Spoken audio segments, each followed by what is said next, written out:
Hey, Geekscapists, welcome to a brand new Geekscape podcast. I'm Jonathan London, I'm sorry, I came out like a cannon.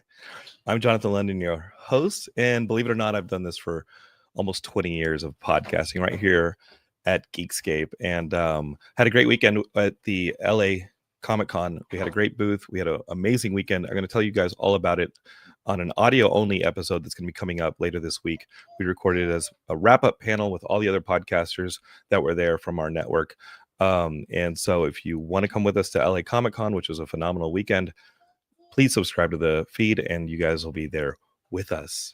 It's like you were there. You get to hear all of us talk about what we were experiencing. I only experienced the booth, which was awesome, and I loved selling comics. More comics are on the way. We have a Hero of the Prophecy 2 Kickstarter starting middle of next month in October, which this month is almost over.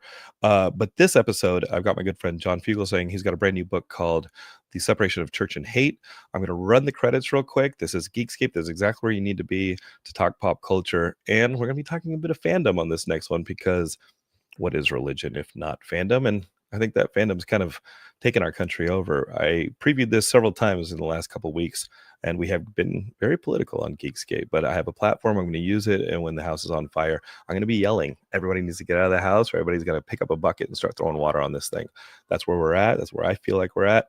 So if you are feeling the same, you're in the right place. This is Geekscape, pop culture. We're going to talk some. We'll be right back. Here are the credits. We'll be back with John Fugelsang and The Separation of Church and Hate.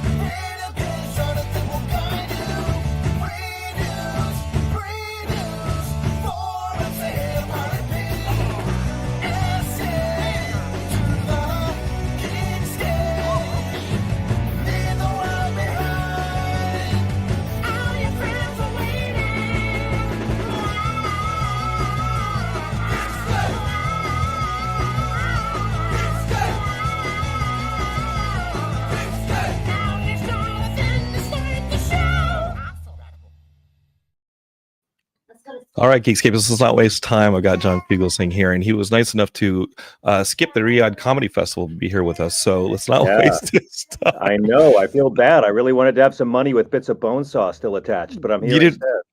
I mean, what was even in that contract, John? Like, you passed that thing up, and thank you for being here with us instead of what's over there. The crowd work like at that festival? What do you do, sir? Me, I shoot refugees coming in from Ethiopia. Okay, anybody have an anniversary here? Anybody? Yeah, it's terrific. I'm really glad some comics will be able to pay the rent, and all it cost was 9/11. Yeah, some of them. Speaking of 9/11, some of them you're like really surprised, like Pete Davidson, like, bro, your father died at 9/11, like, and now you're gonna go perform a comedy festival for them. My whole book is about how connecting the dots is really hard for a lot of Americans on things. So yeah, I'm not really that surprised. I'm a little surprised by it. You think that?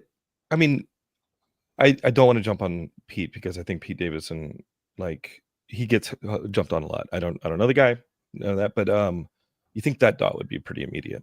Like, that's a pretty. You would think, yeah. And there's a lot of great 7 degrees of separation. There's great artists doing this show, and they have every right to do it, and the rest of us have every right to tell jokes about them doing it for the rest of our lives. It's not good, but so I appreciate you passing on that lucrative contract. Hey, it was either 1.6 million from the royal family or you, and it was a very easy choice, Jonathan. Thank you. I don't know about your listeners. Oh my God, a book about religion and politics. So too many prequel vibes. John, you've been on the show before. Like, we talked Planet of the Apes, we talked Star Wars, we talked all the fandoms. And what is fandom if not religion? And when those fandoms, I mean, just take it from at LA Comic-Con, one of the biggest booths was L. Ron Hubbard, Dianetics. It was Scientology, and like, that started as science fiction. And these things, several, when you go down a few years, couple centuries, suddenly this is a fandom that has grown into a religion, that has grown into a hostage crisis of our country. That is we can talk all day about Joseph Campbell and the power of myth and how that's been used for storytelling. And I mean, M. Night Shyamalan with Unbreakable did so much really interesting work about making mythologies. What would they look like if they started to become real? And for me growing up, like Star Wars was always a great way in the 70s and 80s as a kid to frame religion. I actually see a lot of parallels. I've always said this between the Darth Vader Luke Skywalker relationship and the God Jesus father son relationship. I mean, the dad's a lot more powerful, but the son is not a dick with temper issues. And I think in many ways, fandom of sci-fi helped me understand Earth-based spirituality a little better. Yeah, is it good to see you? I'm guessing you watched the James Gunn Superman this summer. Oh yeah, I mean, just my heart needed that movie so badly. And again, like you find out in the movie, spoilers, it's on the HBO Max Geekscape. And I know you all watched it. He's sent as a colonizer to Earth. Yeah. And James isn't dumb. Like you find out that he is sent by Jor-El and his mother as a colonizer to Earth, but he's chosen to be other. Yeah. And be a protector and a savior. And that is a more accurate Christ story than, sadly, some of the imagery that was I think that imagery is a little too easy that we got on some of the past iterations of Superman. And the Superman Christ thing, it's been done too much as imagery, but not as story.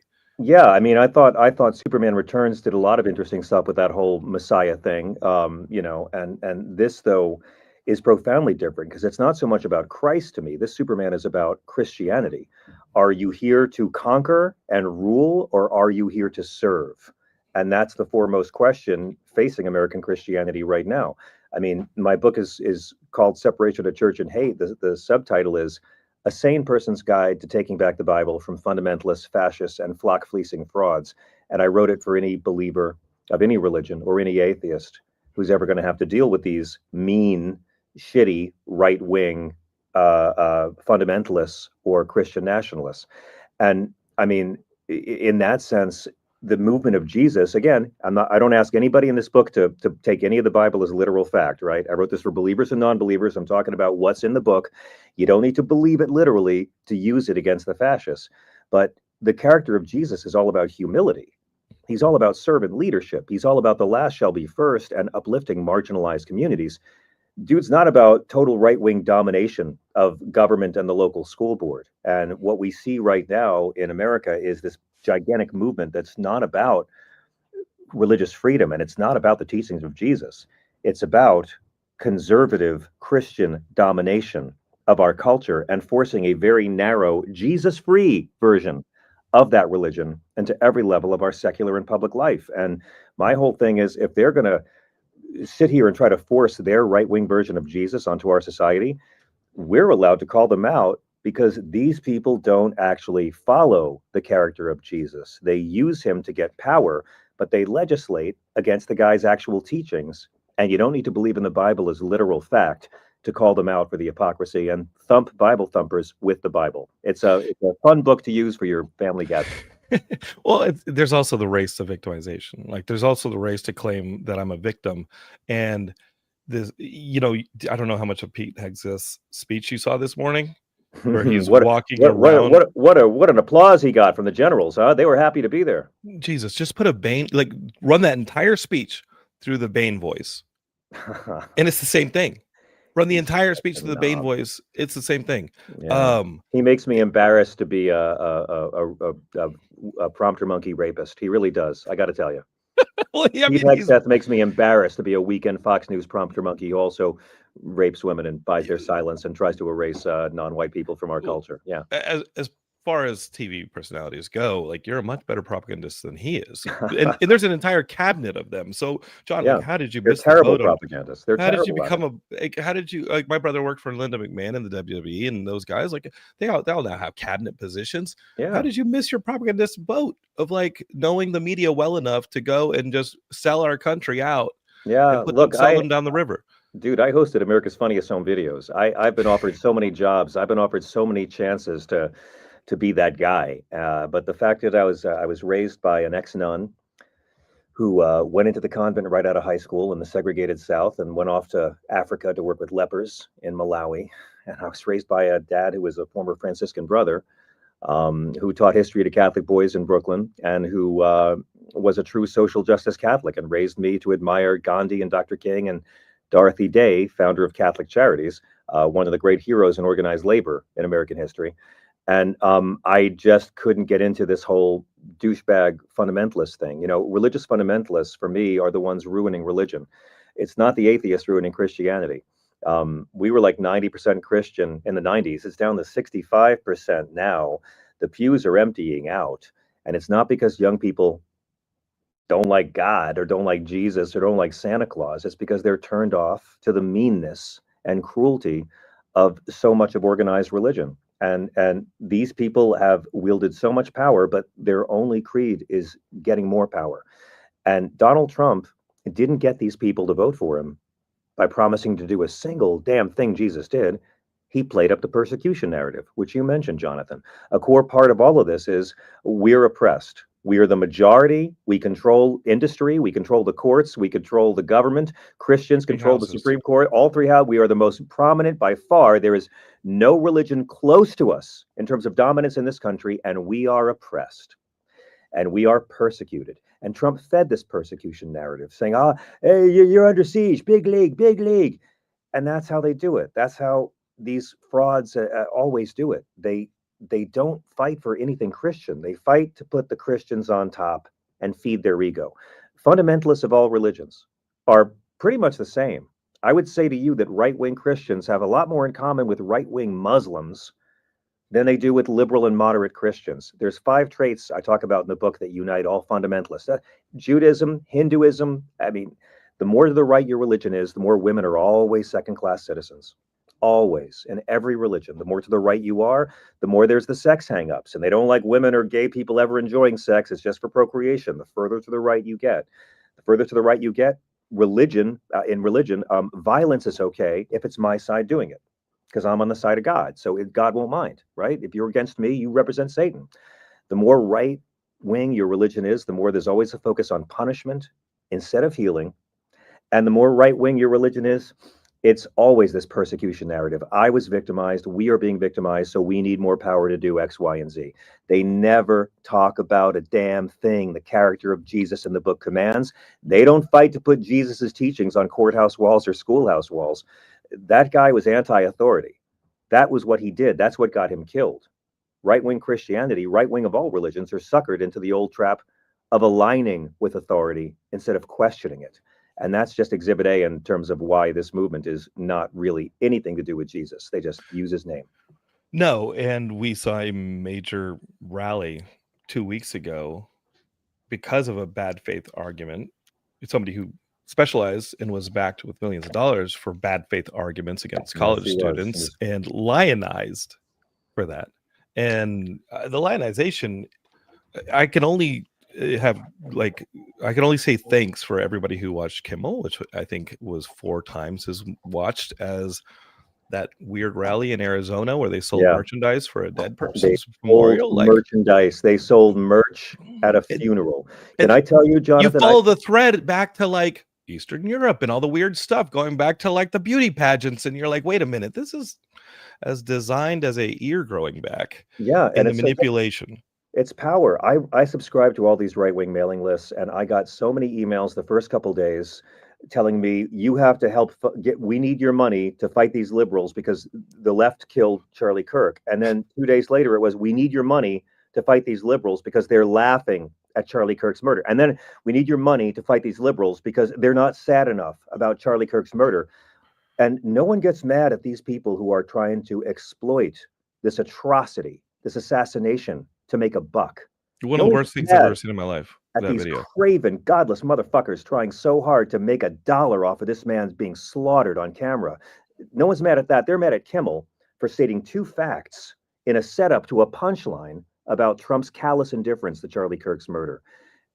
And, you know, I followed Charlie Kirk for a long time. I had my tussles with him. He came after me. You know, he didn't like me very much. But I spent a lot of time on Turning Point USA. I don't see what teachings of Jesus in the Bible that organization fights for. They don't fight to welcome the stranger, which God commands all over the Old Testament. Jesus commands it in Matthew 25. He also commands individuals and nations to care for the poor, to care for the sick, to be kind to prisoners. Jesus is against the death penalty. He says, pay your damn taxes. I don't see right-wing Christianity fighting for anything this character of Jesus talks about. They fight for a lot of stuff they pretend this character talked about, like criminalizing abortion or being cruel to transgender children or persecuting the migrants that both God and Jesus command us to welcome and treat as one of our own. But they found a Messiah from Queens who they like better.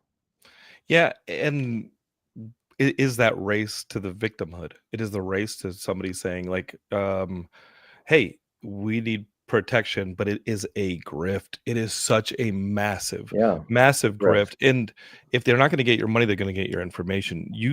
Speaking of the Saudis, the purchase of electronic arts, Geekscapists, those of you who play video games, did you see who wants to spend 55 plus billion to buy electronic arts? Did you read about this? They want to pixel wash themselves, like they're comedy washing themselves this week, like they sports wash themselves with Live. You can't wipe the blood off, and you really can't wipe off the stain of human rights abuses when you're literally murdering journalists in prison the week before you ship your comics over. Well, this is Jared Kushner and the Saudis putting together the purchase I mean, this is $110 billion of assets for Silver Lake Partners, and they've teamed up with Kushner. Kushner only has 30 employees, but he still is able to get a $10 billion investment to start this company because he's got the ear of being able to approve these kind of purchases. And this purchase is huge. Basically, the Saudis are buying electronic arts, and I don't think it's about cleaning up the reputation of the Saudis. I think it's the fact that when we play electronic arts games, when we play Madden, when we play The Sims, we're putting our information into those things like we did to Facebook, and so it's just a way to compete with the Facebooks and the Thiels of the world to like give you the information so that you can sell us the right ads. You know, seeing how Peter Thiel in his company Palantir use our information to massage not just states, not just counties, but families. Yes. And say, okay, well, this is the makeup of that specific family.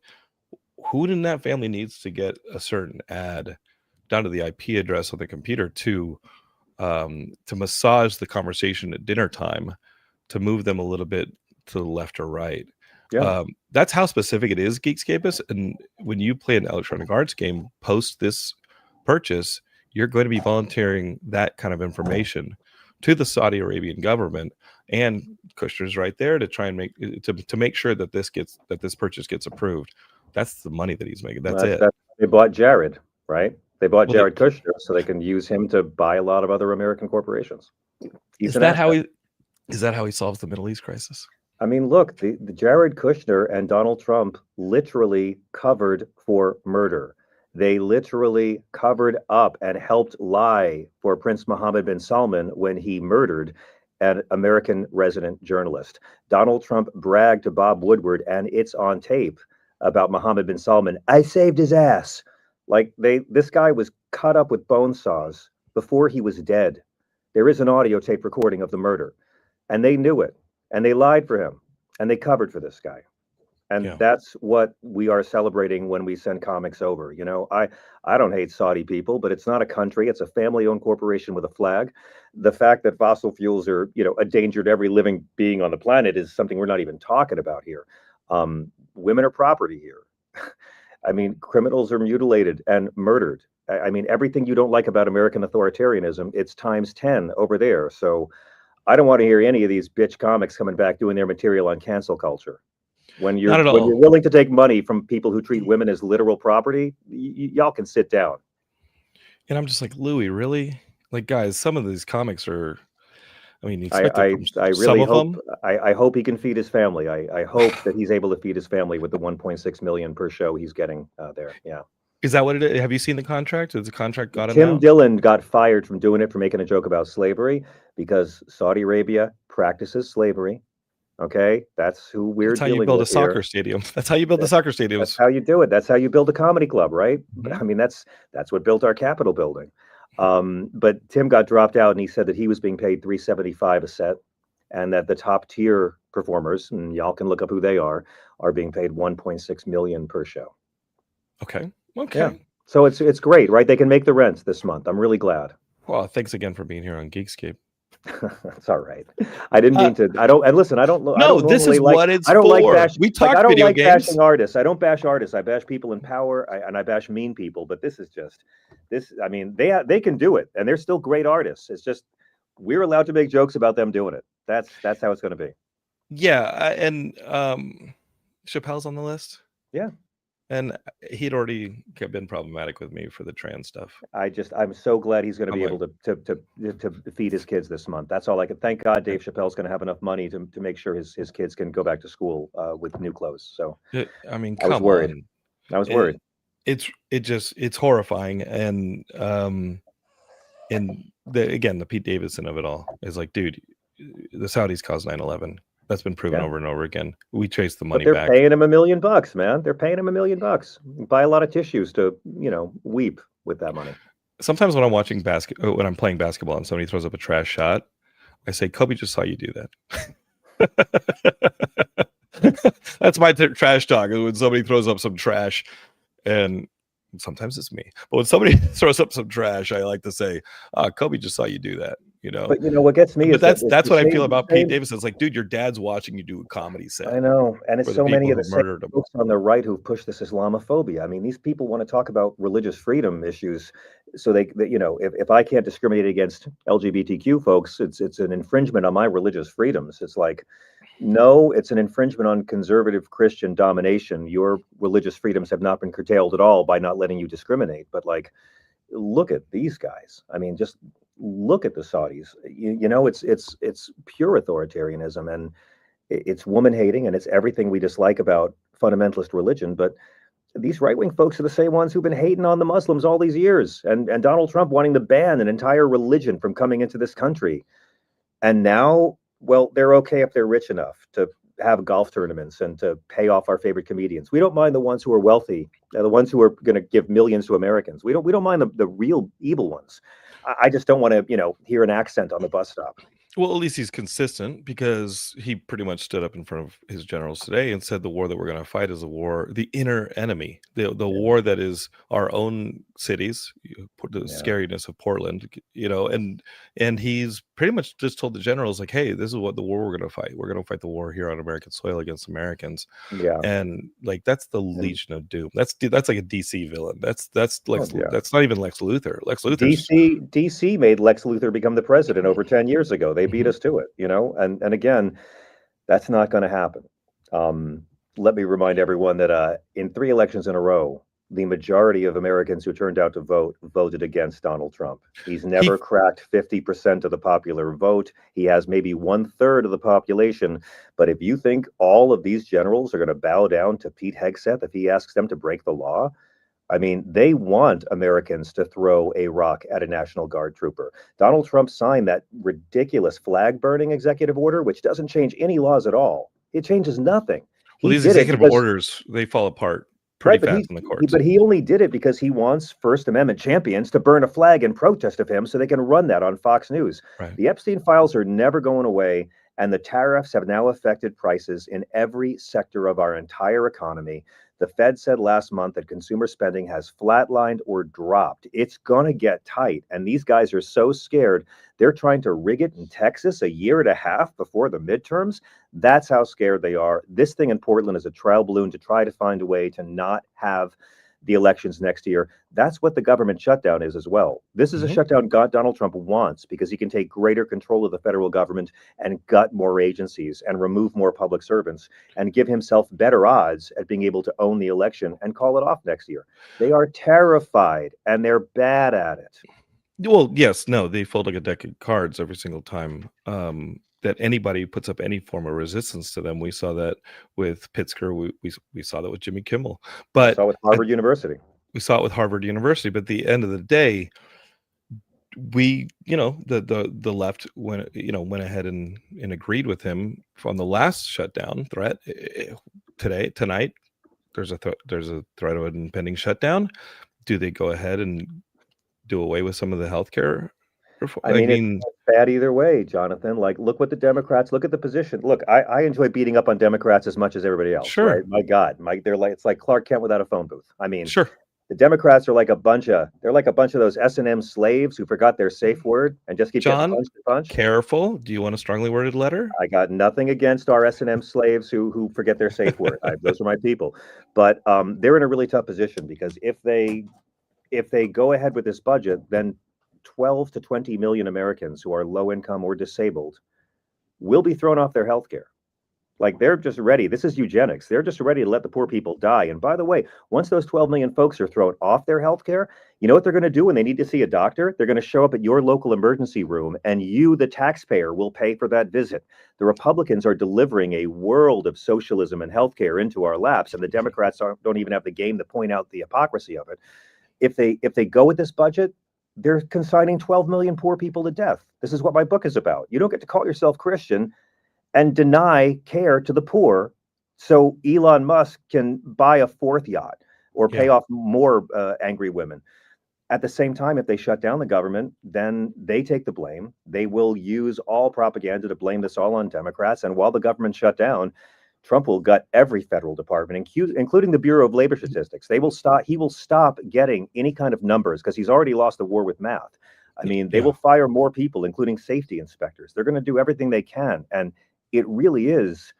It looks like it's lose-lose for the Democrats. It's actually lose-lose for the American people. Yeah, and it's just going to add to the $2 trillion that we've added to the deficit since January. Don't worry, the wealthy will be fine. The wealthy will be okay. That's all I care. No, as long as the I job think you're creators are okay, I don't really care about 20 million It's poor people. trickle upwards is just what it is, and the elimination of the lower class and down middle class, so that oligarchs get started up, is why we're going to be out there, Geekscape, on October 18th for the second No Kings rally. Right on. Please do. You know, we were there for the first. We were there for John Lewis's Good Trouble, and we'll be there on October 18th.